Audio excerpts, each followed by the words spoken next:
बंधुओं, आगमन ही प्रस्थान का कारण होता है। जो आया है उसको जाना पड़ेगा और फरना ही झरने का कारण होता है। आम फला था, कटहल लीची सारे के सारे झड़ गए, फरे तो झड़ गए। और बरना ही बुताने का कारण होता है। रात्रि में बॉल जलेगा, मरकरी जलेगा, सवेरे में उसको बुता जाना। तो बरना ही बुताने का कारण है, फरना ही झरने का कारण है, आगमन ही प्रस्थान का कारण है और जन्म लेना ही मृत्यु का कारण है और दोस्ती ही दुश्मनी का कारण है और बरी ही तेरी ही का कारण है और भाजना ही तजने का कारण है। साहब कबीर तमाम लोगों से पूछना चाहते हैं, हिंदू से भी और मुसलमानों से भी, सिखों से भी और ईसाइयों से भी पूछते हैं, भजो तको है भजन को, तजू तको है आन, भजन तजन के बीच में सोई सदगुरु पहचान। सदगुरु कबीर दुनिया के लोगों से पूछना चाहते हैं, ऐ दुनिया के लोग, कौन तुम्हारा हित है? किसका तू भजन करना चाहते हो? और मैंने पहले कह दिया, भजना ही तजने का कारण है। तो भजना किसको चाहते हो और तजना किसको चाहते हो? तुम्हारा हित कौन है और तुम्हारा दुश्मन कौन है? तुमको मित्रता किससे है और शत्रुता किससे है? ये पूरे दुनिया के लोग भजने और तजने में लगे हुए हैं। एक का भजन करते हैं और दूसरे को गाली पढ़ते हैं। यही तो चल रहा है। हिंदू जा रहा है, अब बगल में कहीं रास्ता के किनारे मुसलमान का मस्जिद है, अगर कोई न मिले तो हो सकता है शुगर फेंक दे उस मस्जिद में। चूंकि मस्जिद से द्वेष है, मंदिर से राग है और मस्जिद से द्वेष है। और मुसलमान जा रहा है और बगल में मंदिर मिल जाए तो गाय का रान फेंक देगा मंदिर में, इसलिए कि उनको मस्जिद से राग है और मंदिर से द्वेष। सिख जा रहा है, अगर गिरजा घर सामने मिल गया तो गिरजा घर में आग लगा दे सकता है। और ईसाई जा रहा है और बगल में गुरुद्वारा मिल गया तो उसको बुलडोजर से गिरा सकता है। पूरी दुनिया के लोग राग और द्वेष में जल रहे हैं, न कहीं भजन है और न कहीं भक्ति, केवल जलन है, जलन। पूरे दुनिया के लोग जल रहे हैं राग द्वेष में। सदगुरु कबीर पूछते हैं, किसका भजन हो? राम के भजने वाले रहीम को गाली पढ़ते हैं और करीम के भजने वाले कृष्ण को गाली पढ़ते हैं। ब्रह्मा के भजने वाले बिस्मिल्लाह को तजते हैं और हजरत के भजने वाले हरि को तजते हैं। महादेव के भजने वाले मोहम्मद को तजते हैं और बजरंग बली के भजने वाले मोहम्मद अली को तजते हैं, उसे द्वेष है। और मक्का जाने वाले को मथुरा से द्वेष है और काशी जाने वाले को काबा से द्वेष है और गंगा नहाने वाले को जमजम से द्वेष है। अब बोलिए, किसका भजन किया जाए? मुक्तिदाता ये चारों में से कौन है? एक आदमी पूछा हिंदू से, आपके भगवान क्या खाते हैं जी? कहा, हमारा भगवान अरवा चावल, बतासा या तुलसी के पत्ता। कहा कि वो हिंदू के भगवान के पेटे खराब है, लिवरे खराब है, इसको बतासा पचता है, बतासा, ये बतासा खाता है। मुसलमान से पूछा आपके अल्लाह क्या खाते हैं जी? कहा हमरा तो बकरी, मुर्गी, गाय, भैंसी, ऊंट, दुम्मा सब पचाता है। कहा वाह, आपके अल्लाह का लीवर मजबूत है, वो सब कुछ पचाता है, लेकिन आपके अल्लाह का भी लीवर उतना मजबूत नहीं है। कहा कैसे? शुगर में चर्बी होता है ज्यादा, वो अल्लाह के लीवर पर पासे नहीं करता, चल जाता है। आपके अल्लाह का भी लीवर उतना करगर नहीं है। ईसाई से पूछा आपके भगवान? तो ईसाई कहा हमारा भगवान तो गाय शुगर दोनों खाता है। कहा वाह, आपके भगवान का लीवर खूब करगर है, वो गाय शुगर दोनों पचाता है। क्या है भगवान? किसका भजन किया जाए, किसकी भक्ति हो और किसके यहां से मेरा कल्याण हो जाए। राम के भजने वाले रावण को गाड़ी पड़ते हैं, रावण का पुतला फूकते हैं, और केरल कर्नाटक के लोग रावण को भजकर राम का पुतला फूक देता है। कहां है वो भगवान जिसका भजन करके हमारा कल्याण हो जाए? कृष्ण के भजने वाले कंस को गाली पढ़ते हैं और पांडव के भजने वाले कौरव को गाली देते हैं। अच्छा ये बताइए, रावण आपका मुरई उखाड़ लिया है कि गेहूं काट लिया है कि आम तोड़ लिया? आप क्यों गाली पढ़ते हो रावण को? आप क्यों पुतला फूकते हो रावण के? कंस आपका क्या बिगाड़ा है? कौरव आपका क्या बिगाड़ा है? सारे लोग राग द्वेष में जल रहे हैं। एक औरत रो रही है और रो के कह रही है, ससुरे में भेजवई संदेश, नैहरवा में आग लगी। ससुरे में भेजवई संदेश, नैहरवा में आग लगी। आग लगी, उसमें जड़े कौन लोग? कह रही है दुल्हन, अरे नाई जर गए, बारी जर गए, मिट गए आवाजाही। नाई जरी गए, बारी जरी गए, मिट गए आवाजाही।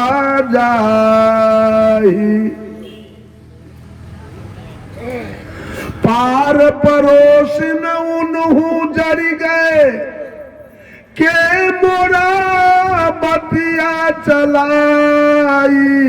नैहर बामे आग लगी, ससुरे के भेजवई संदेश। औरत के लिए दो विकल्प होता है, एक नैहर और एक ससुराल। तो नैहर में लगी है आग, नैहर नगर जल रही है, अब दुल्हन कहां जाएगी? ससुराल। औरत के लिए सुख का घर नैहर होता है कि ससुराल? आप लोग मत बोलिए, इन लोगों को बोलने दीजिए।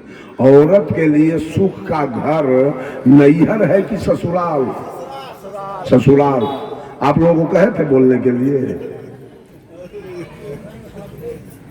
ससुराल होता है सुख का घर, इसलिए कि लड़की जब नैहर में हो तो न उसका जमीन पर अधिकार है, न मकान पर अधिकार है, न गाय भैंसी पर अधिकार है, न गाड़ी घोड़ा पर अधिकार है, न टका रुपया पर अधिकार है, और न सोना चांदी पर अधिकार है। माता पिता भाई भाभी जो कपड़ा सिया के दे वो पहनती है, जो भोजन दे वो खाती है, कॉपी किताब खरीद के दे तो पढ़ने जाती है, और न तो बेचारी बकरी चराती है, घास छीलती है, यही काम करती है। अधिकार कहीं नहीं। और जिस दिन उसका विवाह हुआ, दुल्हा मिला, और दुल्हा कहीं मुखिया मिल गया, ये लड़की मुखियाइन बनेगी कि न? सुख मिला कि दुख? दुल्हा दरोगा मिला है तो बिन पढ़ले दरोगाइन बन जाएगी नहीं। दुल्हा डॉक्टर मिला तो डॉक्टरनी बनेगी। सुख मिला और दुल्हा के नाव से 10 बीघा है तो 5 बीघा, इसका वो ससुराल है सुख का घर और नैहर है दुख का घर। ये काया नैहर है, ये काया नैहर, इसी में जीव रूपी दुल्हीन है, दुख भोग रही है। ये काया दुख का घर है। सदगुरु कबीर कहते हैं तन धरी सुखिया काहू न देखा, जो देखा सो दुखिया हो, उदय अस्त की बात कह तू है, सबका किया विवेका हो, बाटे बाटे सब कोई दुखिया, क्या गिरही बैरागी हो, शुक्राचार्य दुख ही के कारण गर्भ ही माया त्यागी हो। इस शरीर जब से हमको मिला, हम इस शरीर लेकर सुखी नहीं। क्यों? अज्ञान बस। शरीर से हम सुख नहीं भोगे हैं। मां के गर्भ से यहां जब हम आए तो हमारे पास 3 दुख आया है साथ साथ। वो कौन दुख है? आदि, व्याधि, उपाधि, दैहिक, दैविक और भौतिक। देखिए इस बार दैविक दुख हम उसे कहते हैं जिसे हम देवता के द्वारा मानते हैं। तो देवता किसको मानते हैं? धरती, आसमान, हवा, पानी, आग के। तो इस बार इतनी बारिश हुई, सारे किसान दुखी हो गए। प्रकृति दुख दिया, कभी अतिवृष्टि दिया, कभी अनावृष्टि दिया, कभी भूकंप दिया, कभी बाढ़ दिया, कभी अगलग्गी हो गई गांव में, कभी जोरों का आधी तूफान आके घर द्वार गिरा दिया, पेड़ पौधा गिरा दिया, कभी पूस की शीतलहरी में ठंड से कितने लोग मर गए, कभी जेठ की दोपहरी में लू लग के कितने लोग मर गए, कभी भादों के अनहरिया में सांप काट लिया, बिच्छा काट लिया तो कितने लोग मर गए। ये दुख हम लोग भोग रहे हैं प्रकृति के तरफ से। जब से ही शरीर लेके और मां के गर्भ से ही दुनिया में आए, तब से ही दुख हम लोग भोग रहे हैं। और दूसरा दुख है, कच्चा तत्व का शरीर है, तो इसमें कभी टीबी, कभी दम्मा, कभी कैंसर, कभी डायबिटीज, कभी एड्स, कभी लकवा, कभी पोलियो, कभी कालाजार, कभी मलेरिया, कभी ब्लड प्रेशर, कभी माथा में दर्द, कभी पेट में दर्द, कभी दांत में दर्द, कभी कान में दर्द, कभी हाथ टूट गया, कभी पैर टूट गया, कभी रेल से कट गए, कभी बस से पिचा गए, कभी करंट लग गया, कभी पानी में डूब के मर गए, कभी पेड़ पर से गिर के मर गए, कभी भर रात मच्छर नहीं सोने दिया, कभी भर रात उरीस नहीं सोने दिया। दूसरा दुख। और तीसरा दुख, घर घर में सास पुतोह में झगड़ा, ननद भाभी में झगड़ा, गोतनी गोतनी में झगड़ा, पति पत्नी में झगड़ा, बाप बेटा में झगड़ा, चचा भतीजा में झगड़ा, भाई भाई में झगड़ा, ससुर दामाद में झगड़ा, साला बहनोई में झगड़ा, गुरु चेला में झगड़ा, राजा प्रजा में झगड़ा, गोतिया दियाद में झगड़ा, पट्टी पटीदार में झगड़ा, हिंदू मुसलमान में झगड़ा और हिंदुस्तान पाकिस्तान में झगड़ा। ये 3 दुख हम लोगों के पीछे है। जब तक ही काया में है, तब तक तीनों दुख हमारे पीछे पर है। ये दुल्हन कह रही है, इस काया रूपी नगर में, ये काया रूपी नगर शरीर में गुरु जी ने, सदगुरु ने ज्ञान और विवेक की अग्नि लगा दिया। गुरु जी ज्ञान विवेक की अग्नि लगाई इस काया में, काया नगर जल रही है। अब दुल्हन कहां जाएगी? ससुराल कहते हैं सुख को, मोक्ष कहते हैं सुख को। अब दुल्हन जाएगी मोक्ष, ससुराल। कह रही है, नाई जरी गए बारी जरी गए। गांव में किसी की बेटी जवान है, विवाह करने योग्य, और नौवा की दृष्टि, हजाम की दृष्टि उस युवती लड़की पर पड़े, तो नौवा के मन में उस लड़की को देखकर सुख उपजेगा कि दुख?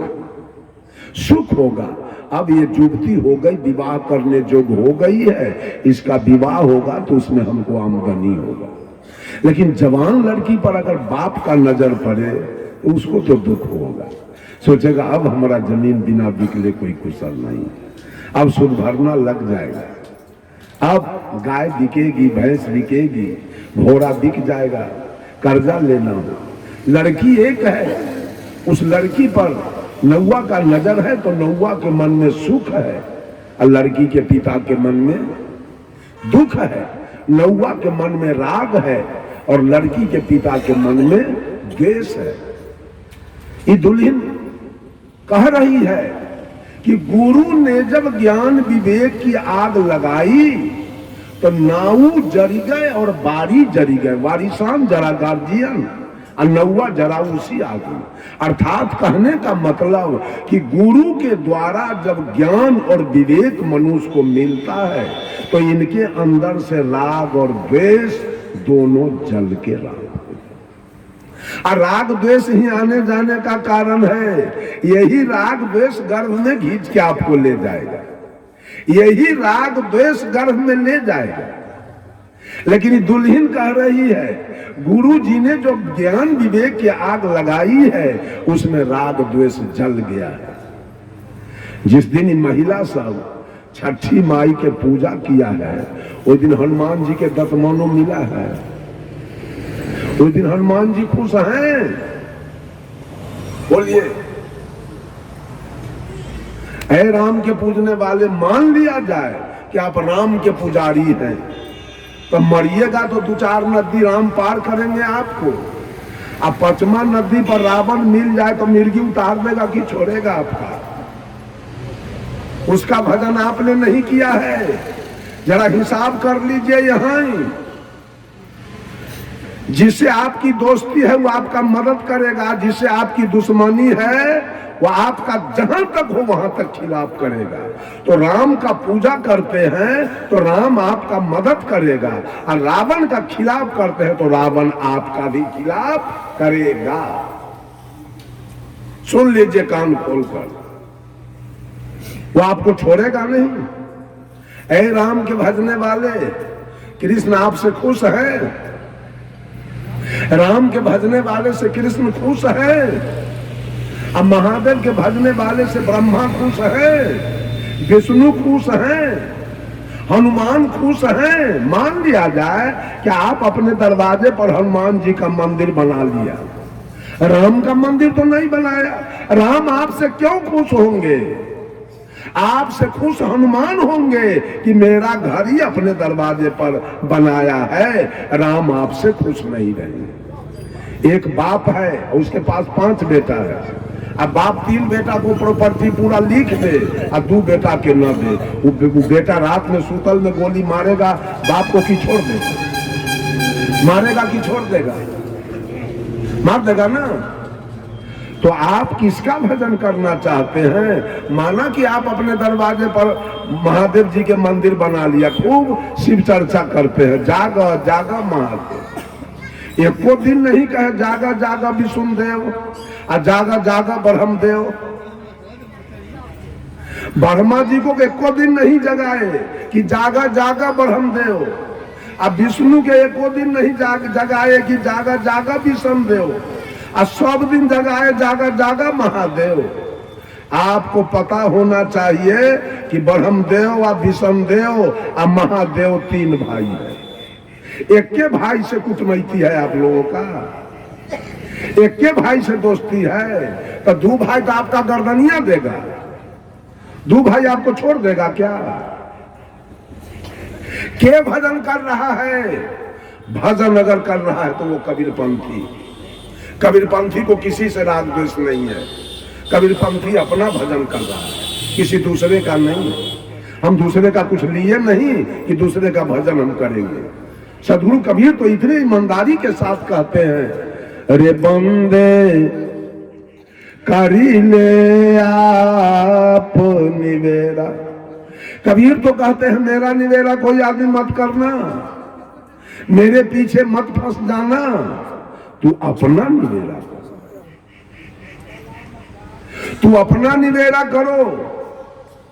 आप जियत लखुआ पठौर करो, मुए कहाँ घर तेरा। यही अवसर नहीं चेतहु प्राणी, यही अवसर नहीं चेतहु प्राणी, अंत कोई नहीं तेरा, हो अंत कोई नहीं तेरा, रे बंदे कर ले आप निवेरा। कबीर कहते हैं कि सब लोग अपना अपना निवेरा कर लो। इसी धरती पर कभी राम आए, अपना निवेरा करके चले गए।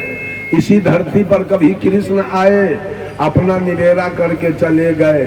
इसी धरती पर कभी ब्रह्मा आए, अपना निवेरा करके गए। मैं कह रहा था भजन में राग द्वेष नहीं, भजन अपना। हम तो दूसरे का भजन करते हैं, महाविष्णु जग, महारुद्र जग, सतचंडी जग, दुर्गा की पूजा करते हैं, काली की पूजा करते हैं। और दुर्गा पूजा में महिषासुर के दुर्गति करते हैं। वहां महिषासुर का हम दुर्गति करते हैं। और दुर्गा पूजा में बकरा काटते हैं, वहां बकरा काटी जाती है। लोग मांस खाते हैं, दारू पीते हैं।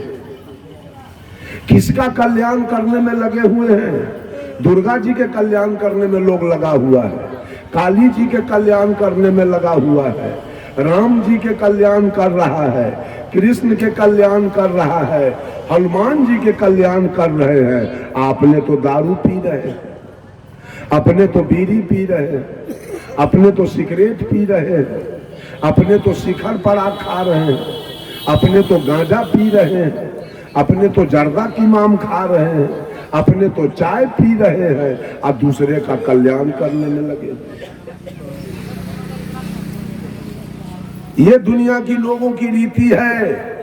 दूसरे को, ये औरत सब जब मंदिर जाती है, राग कितना है, एकदम खुले हृदय से देवी देवता को प्रणाम करती है, गोर लागती है कि हे देवी या देवता मेरे ऊपर निगाह रखना, मेरे ऊपर दया का भाव रखना।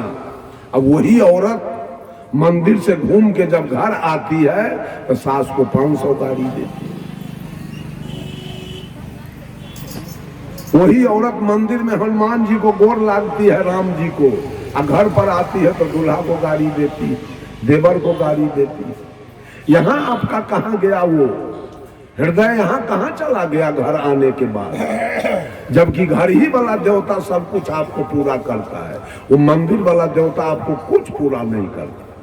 और जो सब कुछ देता है वहां के आपका हृदय चंडाल बिल्कुल बन जाता है, और जहां से कुछ नहीं मिलता है वहां जाके आपका हृदय बिल्कुल सरल हो जाता है।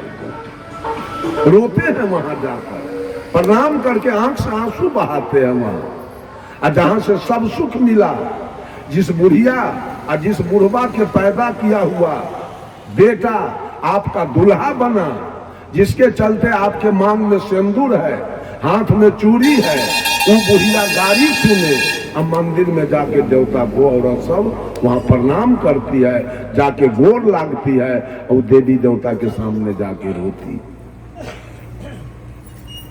हर एक आदमी राग द्वेष में फंस रहे हैं।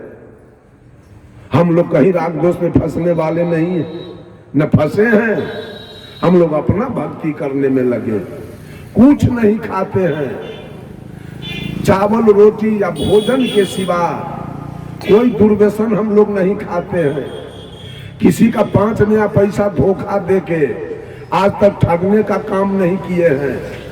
आज तक एक जीव को हिंसा करने का काम नहीं किए, न कोई दुर्व्यसन खाए हैं। हम अपना भजन भक्ति में लगे हुए हैं, हम दुनिया के भजन में नहीं है। दुनिया के देवी देवता के पीछे हम नहीं लगने वाले हैं। हम भरोसेवादी नहीं हैं, हम भाग्यवादी नहीं हैं, हम भगवानवादी नहीं हैं। हम लोग पुरुषार्थवादी हैं, हम लोग कर्मवादी हैं। अपने कर्म पर चलना चाहते हैं कि कर्म में अगर चूक होगा तो उसका बदला हमको दे देना पड़ेगा। लेकिन जो भगवानवादी लोग हैं वो भगवान के भरोसा पर चलते हैं। कोई भी गलती होगी, कोई भी त्रुटि होगा तो भगवान का पूजा तो हम कहिए रहे, भगवान क्षमा कर देगा। ये भगवानवादी लोग कर रहे हैं। बंधुओं, साहब जी मंचासीन हो गए हैं। एक छोटा सा कहानी कह के अब मैं वाणी पर विराम ले लूंगा। एक पादरी जी थे। पादरी जी नित्य गिरजा घर पर जाकर और प्रवचन दिया करते थे, ऐ दुनिया के लोग, भगवान पर विश्वास रखो और पुण्य कर्म करो, तुम्हारी मुक्ति हो जाएगी, तुम्हारे जीवन में सुख शांति आ जाएगी, तुम्हारा कल्याण हो जाएगा, तुम्हारा मोक्ष हो जाएगा। प्रवचन चलता रहा।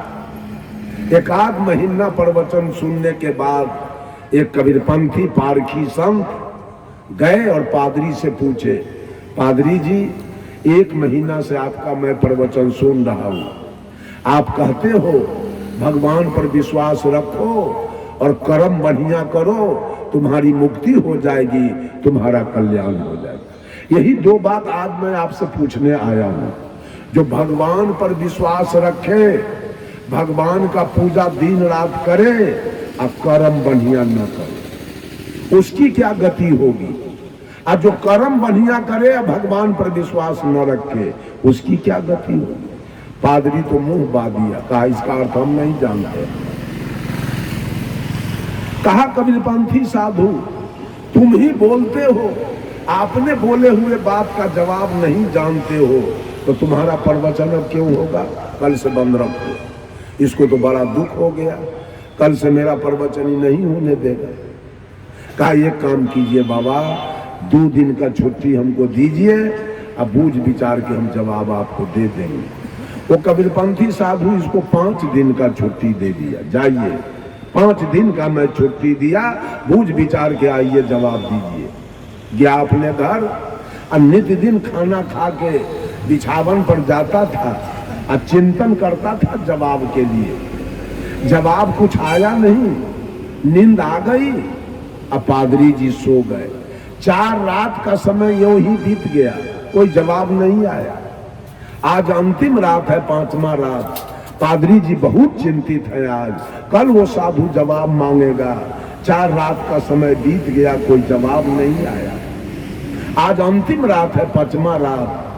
आज पादरी जी अधिक चिंतित हैं और चिंतन करते करते 2-2:30 बज गया रात, लेकिन कोई जवाब नहीं आया। नींद आई और पादरी जी सो गए। सोए तो सपना देखने लगे, अर्ध निद्रा में। सपना में पादरी जी की मृत्यु हो गई, पादरी जी मर गए। अब मर गए तो जमराज आया। जमराज आया, पादरी जी से कहा, पादरी जी आप अब आपका समय पूरा हो गया, आप चलने के लिए तैयार हो जाइए। तो पादरी जी ने जमराज से पूछा, हमको कहां ले चलिएगा? तो जमराज कहा, आपको मैं स्वर्ग ले चलूंगा। पादरी जी का मन खुश हो गया, खैर जाएंगे भी तो स्वर्ग। कहा ठीक है, आप 5 मिनट में आइए, तब तक मैं तैयार हो जाता हूं। 5 मिनट के बाद जमराज आया, पादरी जी तैयार हैं? कहा तैयार तो है, लेकिन एक बात आपसे और पूछना है। कहा जल्दी पूछिए। कहा स्वर्ग की विशेषता कुछ हमको बता दीजिए। तो जमराज ने कहा, स्वर्ग में कभी रात्रि नहीं होती है, सूर्यास्त होता ही नहीं है, 24 घंटा प्रकाश रहता है दिन। और स्वर्ग के लोग झोपड़ी मरैया एस्बेस्टस टीन के चदरा और खपरा के मकान में नहीं रहते हैं, एयर कंडीशन मकान में रहते हैं, बिल्डिंग में। स्वर्ग के लोग भात रोटी, मरुआ जनेरा के रोटी, गेहूं मकई के रोटी या सब्जी नहीं खाते हैं। स्वर्ग के लोग काजू किशमिश खाते हैं, पेड़ा रसगुल्ला। स्वर्ग में कहीं सेवरी मीरा अनुसुईया का भजन होता है। स्वर्ग में कहीं बुद्ध महावीर सदगुरु कबीर का प्रवचन चलता है। ये विशेषता है स्वर्ग की। पादरी तो बहुत खुश हो गया, कहा चलिए। जमराज और पादरी चले स्वर्ग। जब स्वर्ग के निकट पहुंचे तो रात बिल्कुल अंधेरी है, चारों तरफ झोपड़ी मरैया का घर है और चारों तरफ लोग अलुआ सुथनी लेके झक मार रहा है। न कहीं सेवरी मीरा अनुसुईया का भजन है और न कहीं बुद्ध महावीर कबीर का प्रवचन है। पादरी कहा जमराज से, कितना झूठ बोलते हैं आप। कहे स्वर्ग ले चलेंगे, ये तो नरक से बदतर है। कहा पादरी अब जरा नरक हमको दिखा दीजिए, स्वर्ग तो हम देख लिए। जमराज कहा नरक देखोगे क्या? जी चलो। जब नरक में ले गए इनको तो दूर से प्रकाश दिखाई दे रही है, चारों तरफ बिल्डिंग, एयर कंडीशन मकान झलक रहा है, चारों तरफ लोग हलवा पूरी कचौरी पेड़ा रसगुल्ला खा रहे हैं, चारों तरफ सेवरी मीरा अनुसुईया का भजन हो रहा है, चारों तरफ बुद्ध महावीर कबीर दयानंद विवेकानंद का प्रवचन चल रहा है। पादरी पूछा जमराज से कितना झूठ बोलते हो, जिसको आपने स्वर्ग कहा था वो नरक से बदतर है, और जिसको आपने नरक कहा था वो स्वर्ग से बढ़कर है, ऐसा क्यों? अब जमराज जवाब दे रहा है, पादरी जी आपके जैसे लोग जो जीवन भर केवल भगवान पर विश्वास किया और रात दिन भगवान का पूजा किया, वो आदमी कर्म बढ़िया नहीं। जो रात दिन भगवान का पूजा किया कर्म बढ़िया नहीं किया, वे सारे लोग आकर और स्वर्ग को नरक बना दिया है। और बुद्ध के जैसे लोग, कबीर के जैसे, सुकरात के जैसे, लाओत्जे के जैसे, रजनीश के जैसे, प्लेटो के जैसे लोग जो अपने कर्म का भरोसा किया, भगवान का भरोसा छोड़ दिया, ईश्वर परमात्मा का भरोसा छोड़ दिया, जो अपने कर्म का भरोसा किया, अपने कर्म को अच्छा किया है, वे लोग आकर के और नरक को स्वर्ग बना दिया। राम बुलावा भेजिया, दिया कबीरा रोए, और जो सुख साधु संग में सो बैकुंठ न होए। जिस दिन मानव का कर्म केवल ठीक हो जाए, स्वर्ग जाने की जरूरी नहीं पड़ेगी, स्वर्ग उतर के आपके निकट आ जाए।